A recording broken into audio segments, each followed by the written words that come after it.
We start here this hour. Over 40 people have been killed in a bus crash on the N1 outside Makhado in Limpopo. Emergency services personnel, police and traffic police are continuing with the search and rescue efforts this morning. Here's SABC News reporter Lutendo Bobodi, who's monitoring developments for us this hour. So, Lutendo, let's start with what's happening there. We understand that the death toll has now risen to 40.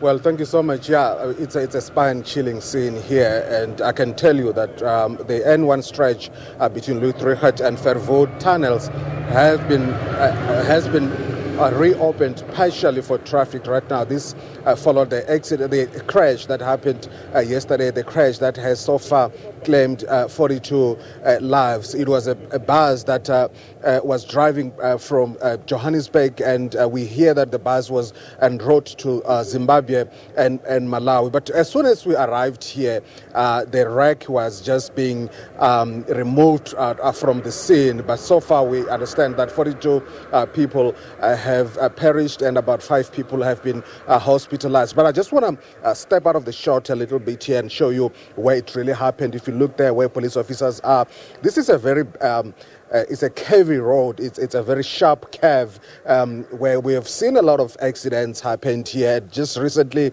I think about a year or two back, we reported an accident that happened here, but 19 people are perishing. The bus, we understand, just crashed or rammed into this steel barrier here and came crashing down the valley. And if you could see the wreck, as you will see later on in our visuals, you can see that something horrific happened here, and they tell you about lives that have been lost, and they tell you about people that have been injured. But of course, in terms of what really happened, was it the driver losing control of the vehicle? The details are still a little bit sketchy right there, but we will of course update you a little bit later on. But as I said, this is one of the most dangerous stretches of the N1, and over the years we've seen accidents happening here or crashes happening here and claiming a lot of lives. And we're hoping that later on we'll be speaking to the transport officials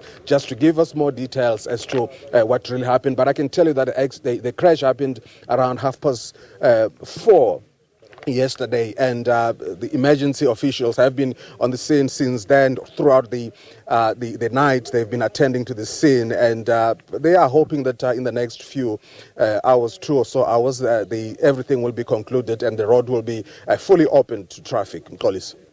Sure, that is really sad news coming out of there. What do we know insofar as the efforts to notify the next of kin? Have all the victims now been identified? Well, it's not easy, because you would understand that a lot of people here might be foreign nationals. So it's a long and arduous process to identify bodies, and of course to talk to or to communicate with families. I think it's going to take a little bit of time, probably a few days. We've seen, according to my experience, it takes a bit of time. It's not like when the victims are South Africans, where it becomes a little bit easier for officials to identify bodies. But for foreign nationals, it's not going to be easy. And as I said, we believe that these people who perished here are from Zimbabwe and Malawi.